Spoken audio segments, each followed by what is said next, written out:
Card introdutório apresentando as logomarcas do evento. Ministério da Cultura apresenta FIME, Festival Internacional de Música Instrumental Mansueto Barbosa, segunda edição. Realização, Lei de Incentivo à Cultura, Lei Rouanet e Casa de Vovó Dedé. Ministério da Cultura, Governo Federal, Brasil, União e Reconstrução. Logomarca do evento. Na sequência, imagens de ações realizadas pelo FIME. Arte, cultura e formação musical. Atividades remotas e presenciais. Intercâmbio de experiências, cursos, mesas temáticas, palestras, workshops, recitais, músicos nacionais e internacionais, acessibilidade,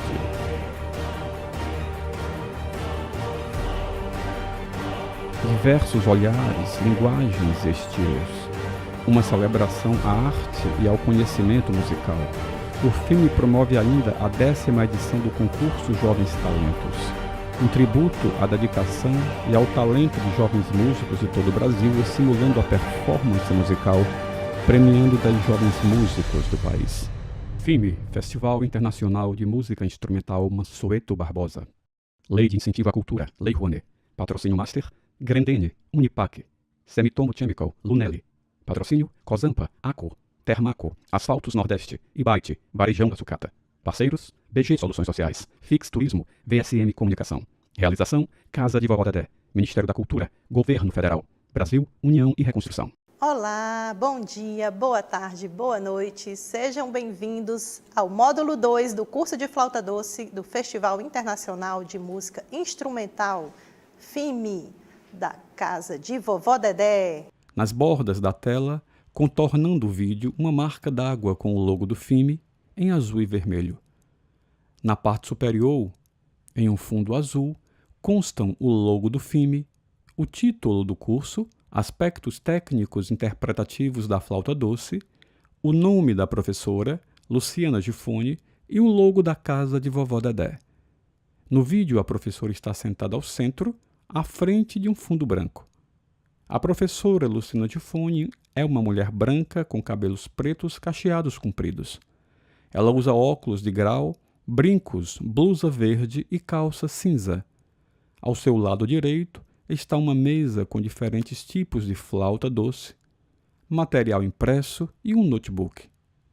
No lado esquerdo há uma estante de partitura. Eu sou Luciana Gifone e vou acompanhar vocês nessa jornada do curso de flauta doce. Sou uma mulher baixa, uso óculos e tenho uma pele morena, cabelos e olhos castanhos escuros, cabelos cacheados. Estou com uma blusa verde e uma calça cinza. E tenho aqui ao meu lado diversas flautas sobre uma mesa, também um laptop onde eu vou exibir alguns slides para acompanhar aqui minha fala e exemplificar algumas coisas para vocês. E também tem uma estante de partitura e que em breve vocês vão saber o que eu vou tocar aí para vocês. E no módulo 2, nós vamos falar um pouco, expandir mais o nosso conhecimento sobre a flauta doce em relação ao módulo 1, sabendo com mais detalhes as características desse instrumento, as formas como ele pode ser construído, as diversas possibilidades de que esse instrumento possa soar, né, em relação ao seu timbre, e também a forma de tocar, suas distintas digitações. Pelo menos uma introdução a esse universo da digitação. Você vai aprender como fazer, até mesmo sozinho, e descobrir como isso é anotado nos métodos, para você entender melhor uma maneira de estudar, né, a digitação da flauta doce. Bem, nesse próximo slide, eu trago aqui uma imagem da flauta na posição horizontal e dividida, mostrando a divisão das suas partes. Assim como um corpo, né? A flauta, eu vou pegar, deixa eu ver qual que eu vou pegar essa aqui. A flauta, ela tem um pé, um corpo e uma cabeça, né?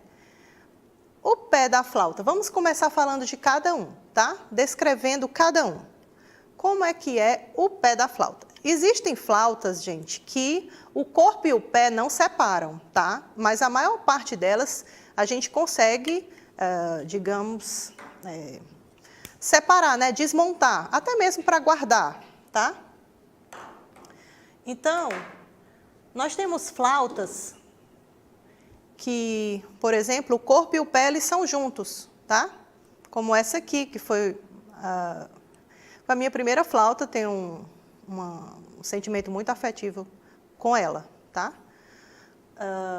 Então, ela só divide a cabeça e aí o corpo e o pé juntos, certo? Mas as características são muito parecidas, mesmo quando elas são assim, tá? Por exemplo, no pé. Vou mostrar aqui para vocês com detalhes do que é feito o pé da flauta, né? Nós temos um furo aqui ao final, né? Que ele também soa, tá? Esse furo aqui, onde o canal de ar que você sopra, é o último lugar onde ele passa, é esse furo aqui, né? Também podemos fazer brincadeiras com sons dessa flauta. E ela tem um furo duplo aqui, que é para você colocar o seu dedo mindinho, tá? Esse furo duplo, em algumas flautas, o furo é simples, se for um modelo de flauta mais antigo, ou antigo que eu digo é do período renascentista, o barroco, historicamente informado, né? E que ele ajuda aqui a fazer, quando a gente for ver a digitação, o som do cromatismo, né? Do sustenido, tá? Dos sustenidos e bemóis da flauta. Você fechar os dois furos ou apenas um, né? O corpo da flauta. Bem, o corpo da flauta é o tubo por onde vai passar esse ar que você vai soprar e você vai movimentar os seus dedos nos furos. Nós temos 1, 2, 3, 4, 5, 6. Sendo que o sexto, ele também é duplo, tá?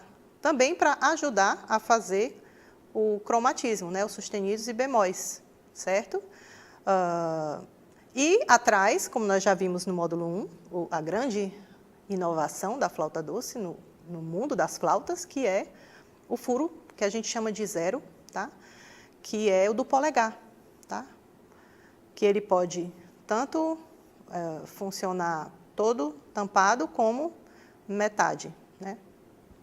E aqui nós temos as juntas, são chamadas de juntas, essas extremidades do corpo, onde se conectam tanto o pé quanto a cabeça, tá? E agora vamos para a cabeça da flauta. Tcharam! Esse slide traz com detalhes o que a flauta traz na sua cabeça, né? Eu vou pegar aqui a minha flauta contralto para mostrar para vocês.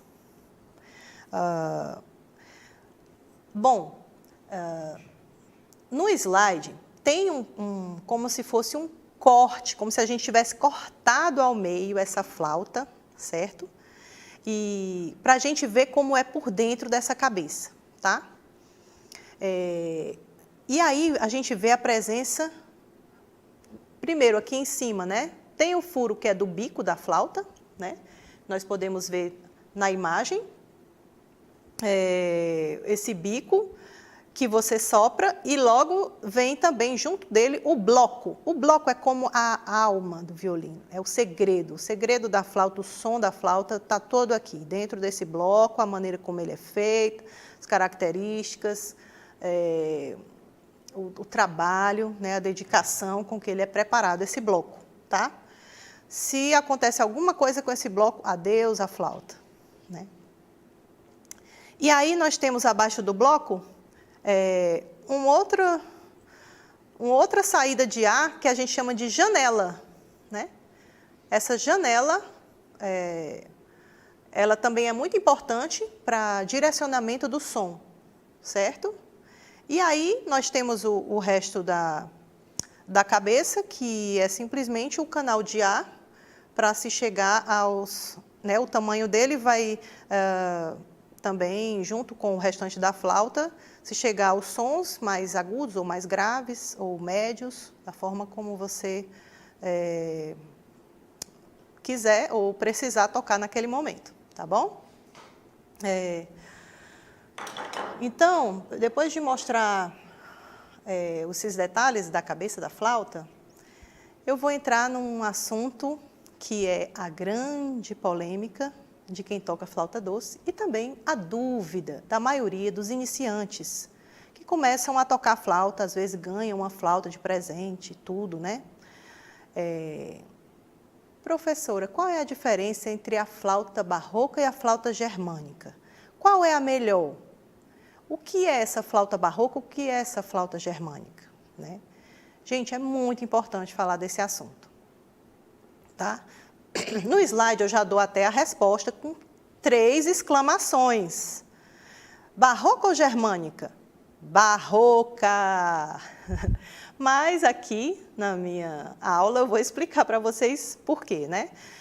Em primeiro lugar, a diferença física de uma flauta doce barroca para uma flauta doce germânica é simplesmente o furo 4 e 5. Eles são invertidos, como tem aí na imagem, o tamanho deles, né? Na flauta germânica, o furo 4 ele é um pouco maior do que o furo 5. E na flauta barroca é o contrário, tá? Gente, eu não tenho nenhuma flauta germânica aqui, porque, como vocês já entenderam, né, eu já tenho a minha resposta para esse assunto. Mas faz toda a diferença, essa pequena diferença física faz toda a diferença de tudo dentro de como vai funcionar essa flauta, esse som da flauta, tá? Gera-se uma suposta, a fim de gerar uma suposta facilidade no dedilhado, quando você vai começando a estudar, que você está aprendendo as notas, aí você, depois que você aprende a nota sol, né? Você acha que para aprender a nota Fá, assim como na flauta transversal, ou algum outro instrumento de sopro, né? Simplesmente baixar esse dedo e sair seguindo esse som, né? Essa é a suposta grande facilidade da flauta germânica. Isso gera toda uma instabilidade que eu falei, tá, gente? De emissão da segunda oitava, uma dificuldade de se tirar notas cromáticas, tá? E o que significa que um prejuízo muito grande para quem está aprendendo música. Por quê? Você fica com um instrumento que é limitado ao dó maior, né? E tonalidades e primeira oitava. Então, se você quer só tocar poucas canções com dedilhado, né? É mais fácil, né? Então, por que não adquirir um instrumento já completo, que é o barroco, né? Onde nós temos um dedilhado histórico, ou com estudos comprovados, né? Que é esse de forquilha, para todos os instrumentos, né? E você vai poder tocar o que você quiser, né? Ir para frente com esse instrumento, né? Levá-lo consigo para onde você for, né? Na vida. Isso não vai te incomodar sonoramente e você vai ficar achando que a culpa é da flauta doce. Não é a culpa da flauta doce, né? Gente, mas então por que existe essa flauta germânica, né?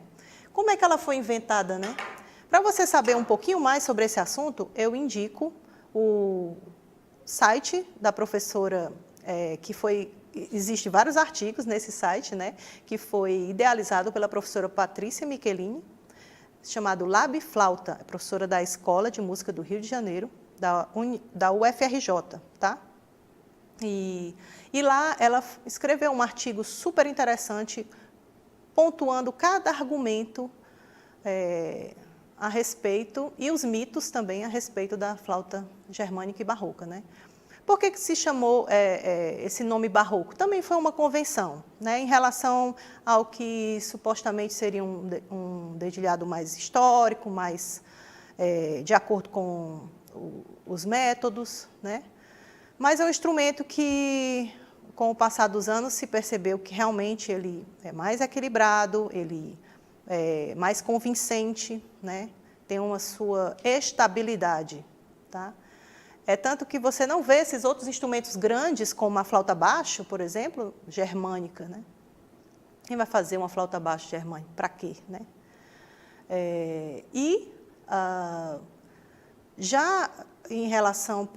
E assim, ela também conta como surgiu esse instrumento num contexto que um pesquisador, construtor de instrumentos musicais e músico, né, chamado Peter Harlan, ele pegou uma flauta histórica mesmo, conservada, de um modelo Denner, que a gente vai já falar, e tentou reproduzir, fazer uma flauta a partir daquela.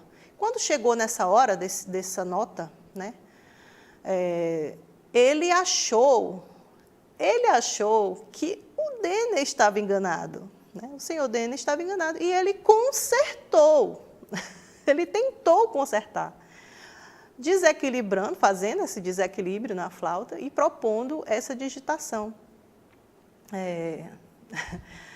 da flauta germânica, né? E isso acabou que depois ele até meio que se arrependeu e falou que foi um equívoco, mas, na verdade, de acordo com os interesses de mercado, essa flauta funcionou muito bem e vendeu muito, né? Naquele momento, e até hoje também, pela demanda de mercado exatamente desse consumo mais imediato, sem uma preocupação maior com o futuro daquelas pessoas que estavam sendo musicalizadas, de também se valorizar uma ideia mais de simplicidade, muitas outras coisas que estão envolvidas aí, tá? Mas se você faz parte de um projeto, se você é professor, se você está começando a estudar flauta, adquira logo uma flauta barroca. Antigamente, ela até era um pouco mais cara, mas hoje em dia não, mesmo preço. De uma flauta germânica e barroca de plástico, por exemplo, não tem diferença, né?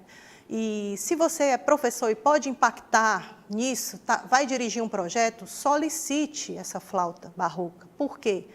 A maioria dos gestores, eles não conhecem essa história, nem essa especificidade. E se solicitam somente flauta doce, pode vir a germânica. E é o que as empresas mandam, porque elas querem dar vazão. Então, você pode dizer, eu quero tantas flautas barrocas para os meus alunos, né?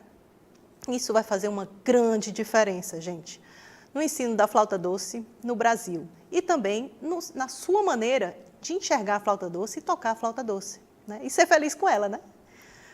Bom, eu achei muito interessante trazer esse assunto para vocês, porque realmente é uma grande polêmica. Eu espero que eu tenha convencido os que não estavam convencidos. E quem não se convenceu, vai lá ler o texto da Patrícia, que com certeza você vai se convencer.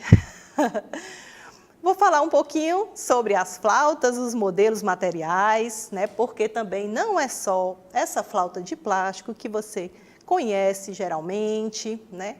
Que existe por aí. Como vocês viram, mostrei flautas de outros materiais aqui.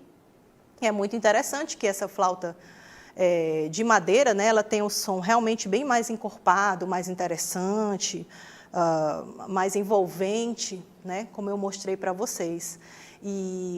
Mas nós também temos essa flauta que a gente diz que é de plástico, mas na verdade é uma resina plástica, né?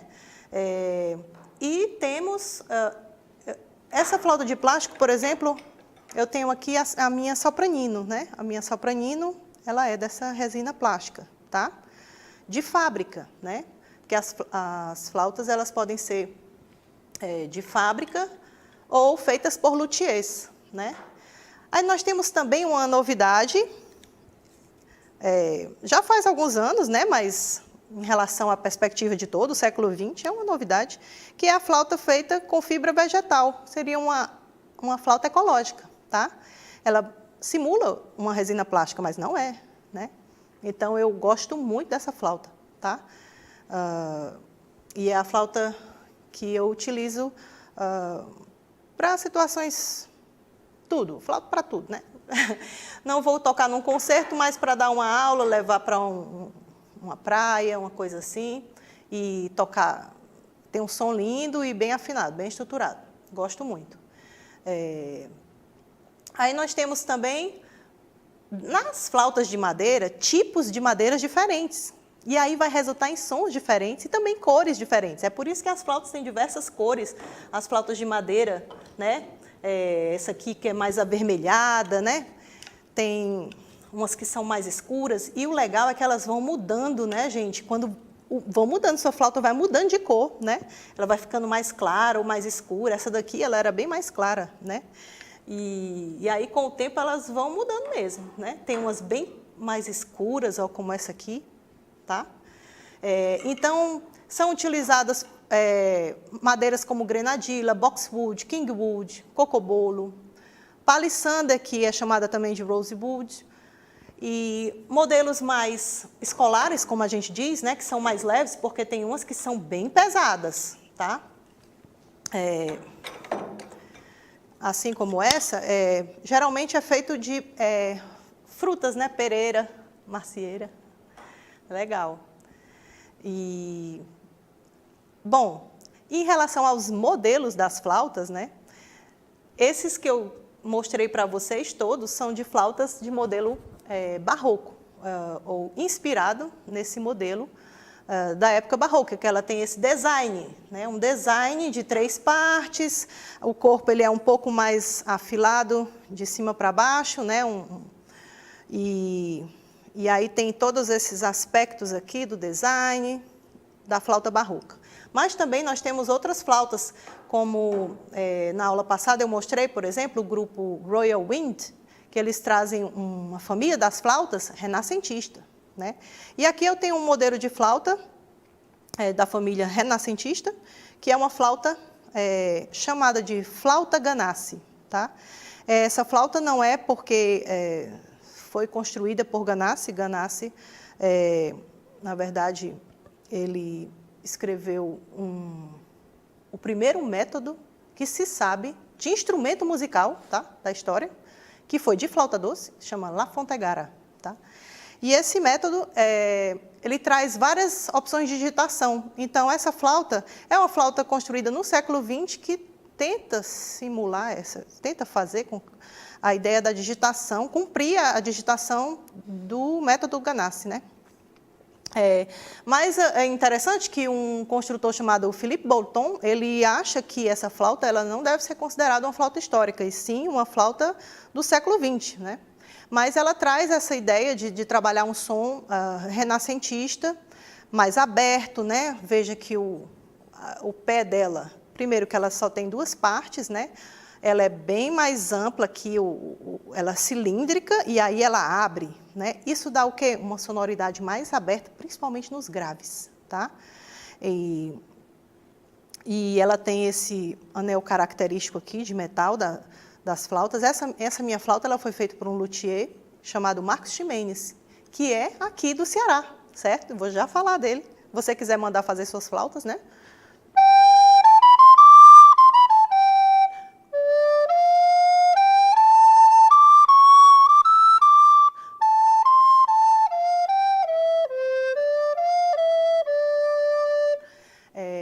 Não sei, alguns de vocês podem ter percebido que a digitação da nota Fá, ela é forquilha, sem o mindinho, né? Então, ela tem pequenas alterações no dedilhado dessa flauta, tá? E se eu quiser fazer cromatismos, eu tenho que fazer com minha intuição dos meios, dedos e sombras, para afinar algumas coisas dessa flauta. Então, é um grande desafio tocar essa flauta também. E ela funciona bem, na minha opinião, para tocar esse repertório renascentista e também repertório contemporâneo. Tá bom? Em relação ao modelo barroco, existem muitos construtores que servem de inspiração para os luthiers atuais, né? Como o Denner, que eu mencionei, o Bressan, que é o modelo dessas minhas flautas aqui, porque é minha escolha, eu prefiro essas flautas desse modelo Bressan, mas existem outros como Roteter, Stanisby Jr. e outros, né? Então, esse bocal um pouco mais arredondado aqui, né? Eu acho bem interessante. Essa minha flauta aqui, contralto, que eu amo de paixão, ela foi feita por outro luthier brasileiro chamado Roberto Holtz, paulista, tá? Me acompanha há muitos anos, essa flauta. E eu tenho outras flautas também do Marcos Ximenes, né? que mora aí no Passaré, gente, você quer mandar fazer uma flauta, escreve para ele, e aí você escolhe a sua madeira, você escolhe a sua afinação, você escolhe como você quer esse bloco, que ele chama de voicing, como é que você quer o som dessa flauta mais aberto, mais fechado, mais focado. E você acompanha, né, a feitura dessa flauta, e você pode entrar em contato com ele para ele ficar voltando a olhar para ela, né? E ele te explica como manter, como limpar, tudo, né? Maravilhoso. Essa flauta tenor maravilhosa, do Marcos Ximenes também. Essa daqui está comigo há muito tempo, mas ela não é minha, ela é emprestada de uma querida amiga, Maria Helena Lage. E tem também uma outra flauta, que em relação ao modelo barroco, né, da afinação, eu mostrei no módulo 1, também do Marcos Ximenes, que é a flauta contralto em 415. Afinação 415, essa também o meu amigo Robson tem uma igual, nós encomendamos juntos para fazer um duo de flautas e a gente tocou muito esse duo, estou com saudade desse duo. Robson, vamos voltar a tocar nosso sopro doppio, tá? Que aí a gente fez muito repertório de música barroca, foi uma delícia, né? Depois eu vou mostrar um pouquinho mais o som dela no final da aula, tá, pessoal? E o que mais? E temos também, gente, flautas feitas numa fábrica, mesmo assim de madeira, né? Então, essa flauta é de uma fábrica chamada Make, fábrica alemã. A minha soprano, por exemplo, também é de fábrica, e embora ela seja uma flauta inspirada nesses modelos de luthier, que essa minha aqui, soprano, é da Mollenhauer, né? É uma flauta de fábrica. Não tem só flautas de plástico, né? De fábrica. E tem as de plástico, por exemplo, abaixo de plástico, né? Também de fábrica, né? Como é de fábrica, né? Elas são feitas em série, né, gente? Tem um molde, vai fazendo as partes, é diferente de um luthier que vai fazer aquela flauta só para você e só aquela, né, especial. E então, às vezes, ele acerta, às vezes ele não acerta muito, mas, em geral, vale muito, muito mais a pena, né, você investir num instrumento assim. E tem então, gente, tem outros modelos de flauta doce que vocês talvez nunca nem ouviram falar, mas são muito interessantes, tá? Construídos no século XX com propostas muito bacanas. Eu vou mostrar algumas fotos para vocês no slide da flauta quadrada. Uau! Gente, essa flauta foi desenvolvida por esse construtor, Petzold, por isso também chamada de flautas Petzold, né? E de vários tamanhos, mas dos graves, certo? Não tem dela pequenininha, não, modelo soprano. E ela tem um som super interessante para fazer música contemporânea, música pop, fazer música brasileira. A gente escuta bem o dedo, né, batendo na tecla, assim, no que seria a tecla, né? Faz um som assim, bem interessante, parece um slap um pouco de baixo, assim, sabe? E junto com o som que você está emitindo, tem um efeito muito bacana. Meu sonho é ter uma flauta dessa, por enquanto eu ainda não tive, mas está na minha lista, né? E tem também uma proposta muito interessante, que também está na minha lista, que é a flauta da Mollenhauer Dream Recorder, né? Que é a flauta dos sonhos, né?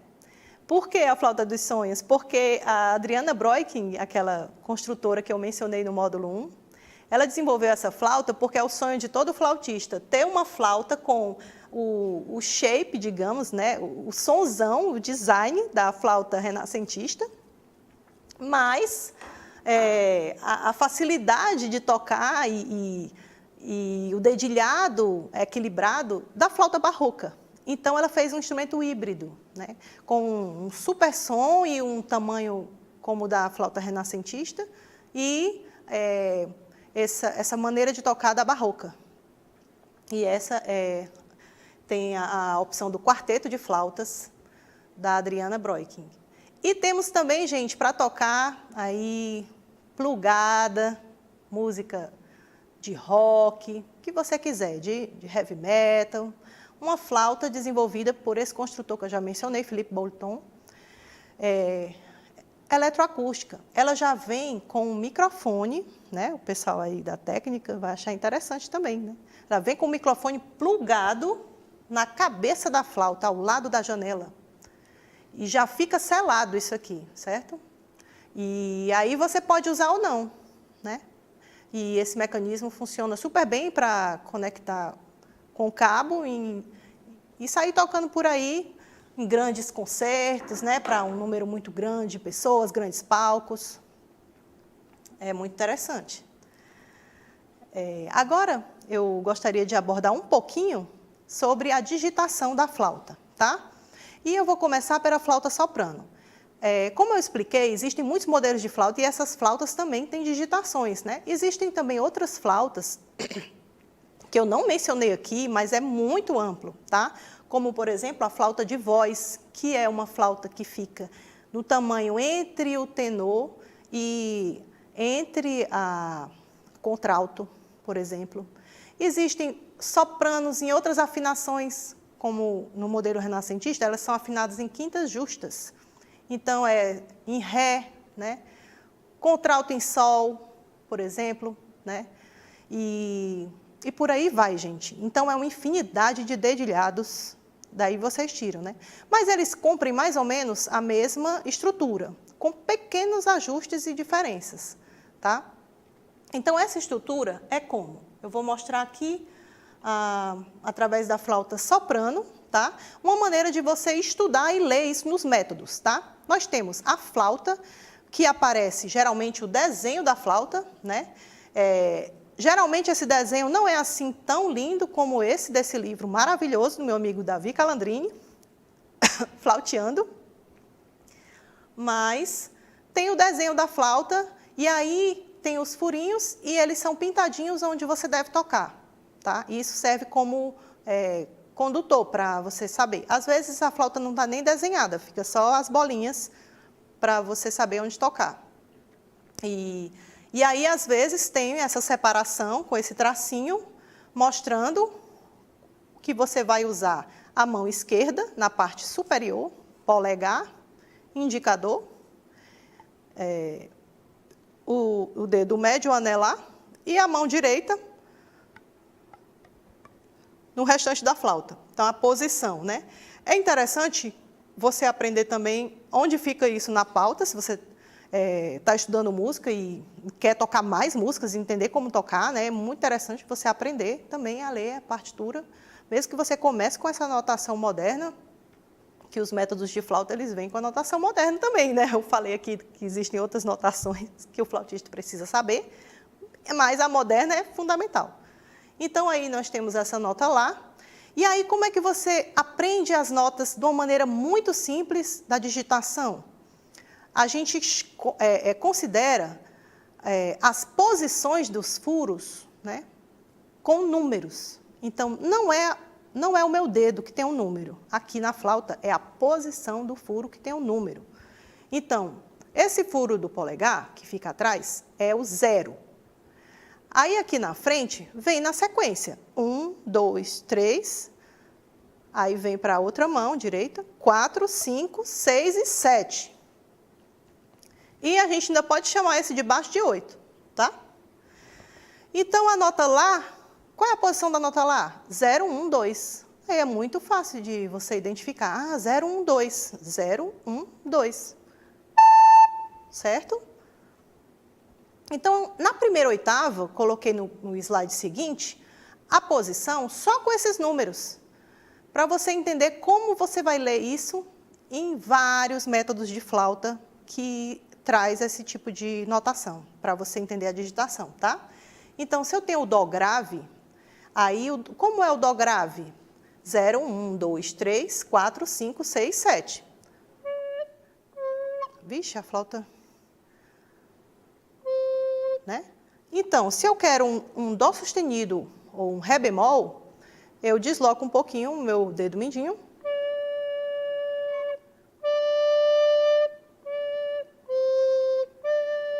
Vixe, a minha flauta está meio coisada. Aí sim.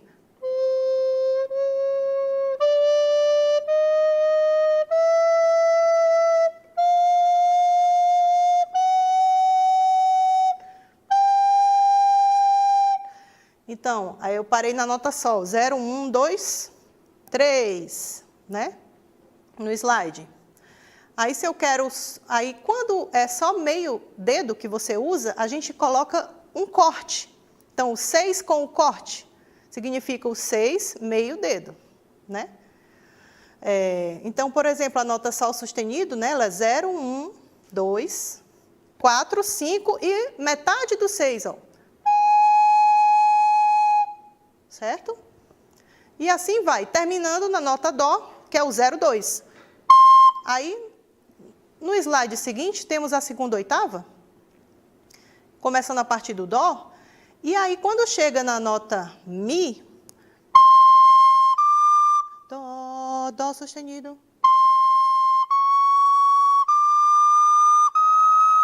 Mi, aí entra a participação de meio furo no polegar. E se estende até o final desses agudos, porque, como eu expliquei no módulo 1, isso dá estabilidade na afinação da flauta, tá?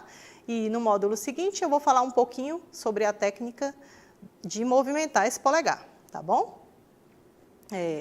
Então, essa digitação da soprano na segunda oitava, vou exemplificar aqui, a partir da nota Dó.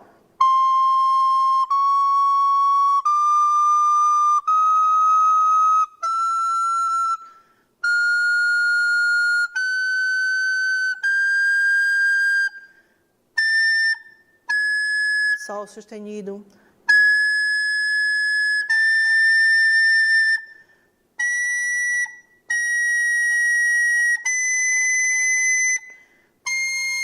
Então, gente, quem disse que a flauta doce não é um instrumento cromático, né? Às vezes as pessoas acham que não, né? Porque tem essa imagem da flauta germânica na primeira oitava, né?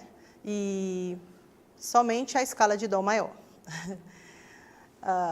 Eu também trouxe um slide para mostrar um pouco como você pode encontrar nos métodos a digitação, e aí eu trouxe também do contralto, né, que é uma flauta muito interessante de você começar, se você já for adulto, iniciante, por exemplo, eu indico já começar com a flauta contralto, porque você vai conseguir explorar melhor esse instrumento, acho que vai lhe agradar mais o som e também a posição dos dedos vai ficar mais confortável de você tocar, né? Então, pode aparecer assim, vem em cima a pauta, como tem aí no slide, clave de Sol, e aí vem as notas da mais grave, passando por todos os cromatismos, e às vezes também dá posições alternativas, porque esses dedilhados, eles são, digamos, os oficiais, mas existem outros dedilhados para cada nota dessa, dependendo do efeito que você quer tirar dessa flauta, tá bom? Então, aí embaixo da nota, vem só o furinho pintado, né, com as posições, né? E sempre o de trás fica do lado ou esquerdo ou direito para dizer se ele vai ser tocado ou não, tá? Então, outra coisa interessante é quem toca esse dedilhado do soprano, ele serve também para o tenor, né? E o dedilhado do contralto, ele também serve para flauta baixo e para flauta sopranino. Então, quem aprendeu um, aprendeu todos os outros, né? E agora nós chegamos ao final do nosso módulo. Espero que tenham gostado, aprendido. Gostei muito dessa troca aí de vocês. E espero vocês no próximo. E vou terminar esse módulo tocando também uma música que tem uma relação afetiva comigo.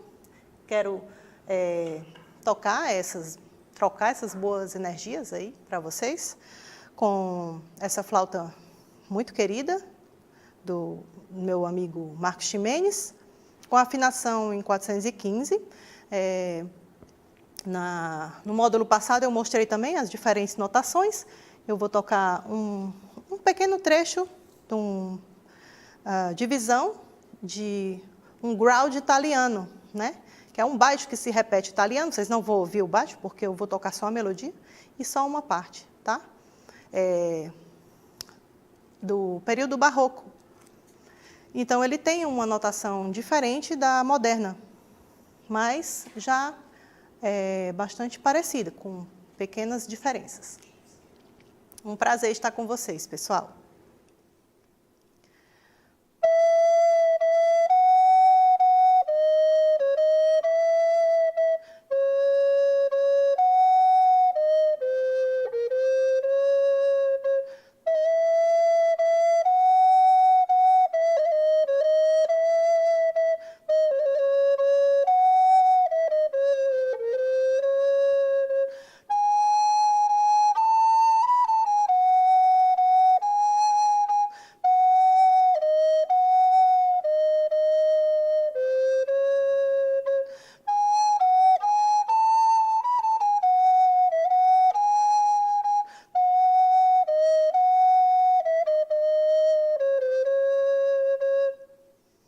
Logomarca do evento.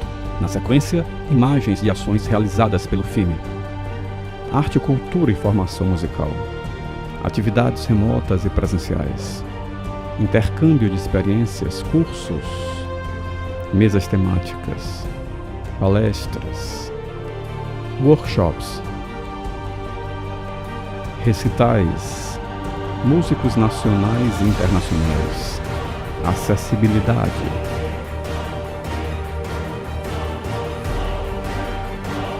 Diversos olhares, linguagens e estilos. Uma celebração à arte e ao conhecimento musical. O filme promove ainda a 10ª edição do concurso Jovens Talentos. Um tributo à dedicação e ao talento de jovens músicos de todo o Brasil, estimulando a performance musical, premiando 10 jovens músicos do país. FIME, Festival Internacional de Música Instrumental Mansueto Barbosa. Lei de Incentivo à Cultura, Lei Rouanet. Patrocínio Master, Grendene, Unipac, Semitomo Chemical, Lunelli. Patrocínio, Cosampa, Aco, Termaco, Asfaltos Nordeste, Ibite, Varejão da Sucata.